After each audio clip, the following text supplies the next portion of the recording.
for today's video guys, so papakita ko sa inyo, may nag-inquire sa atin na Click version 3 na disgrasya daw sila sa bandang Pampanga. So yan, nagasgasgiha guys, ipapakita ko sa inyo. So papakita ko dyan kung paano natin pagproseso yung pagre-restore ng mga ganitong project natin. So tabayanan nyo guys, papakita ko dyan step by step yung ating ginawa. So yan guys, bali hindi ko na naipakita dyan sa inyo yung pagliliha para mabilis natin yung video na pinapakita natin. So ayan, binabody filler na natin yan guys. So pagkatigas nyan guys, tabayanan natin yan. So pagkatigas nyan, pwede na natin siyang isanding. So gagamitan ko yan ng orbiter guys para mas mabilis tayo at mabilis natin mapino. So bali ang ginamit kong talim dyan guys is 320. Tapos nagfinish ako kaagad ng 1.5 para makikita rin natin na kung mapapantay natin. So pagkatapos yan guys ng pagliliha natin ganyan, so ano na natin yan, patutuyin muna natin yan bago natin sa ipa-primer. So yan guys, medyo nag-aantay na rin kasi yung mga customer dyan guys. Bali siguro pangat ilang oras kung tinira, may kita na yan siguro guys, 2 oras kung tinira lang para mas mabilis yung ano natin, kasi may lakad pa daw sila at uuwi na siya ng Manila mamayang gabi. So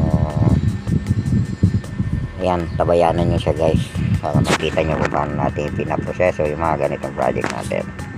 So nataon guys, meron akong kulay na ganyan, kaya hindi na tayo nagpatimpla, kasi may kamakailan lang may nagpapintura sa ating customer na nagpapintura siya nung kanyang bangka doon sa gilid.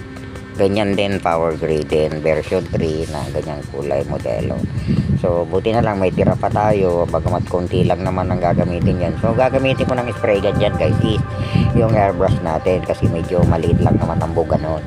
So ayan guys, pinapakita ko sa inyo kung paano ko sinisecure yung ating mga sticker. Tapos yung part na hindi dapat tamahan ng kulay gray, so tabayanan nyo lang guys. Medyo mabusisi rin yung pagdidetailing ng mga pagkakabit ng mga sticker guys, kasi pag medyo may tumagos dyan, so matatamaan din yung mga part na hindi dapat tamaan ng pintura kulay gray.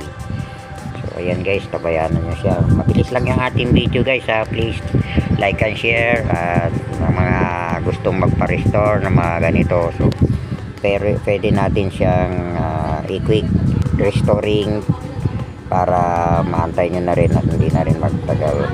So mga ganyan lang guys, kaya natin yung i-restore ng oras lang.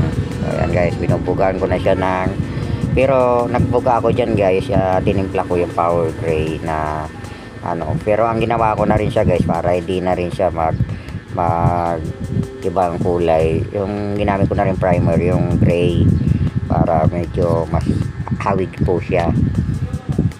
So ayan guys, so pagkatayo niyan guys, pwede na natin siya ano. So ayan guys, okay na yung kanilang ano, yung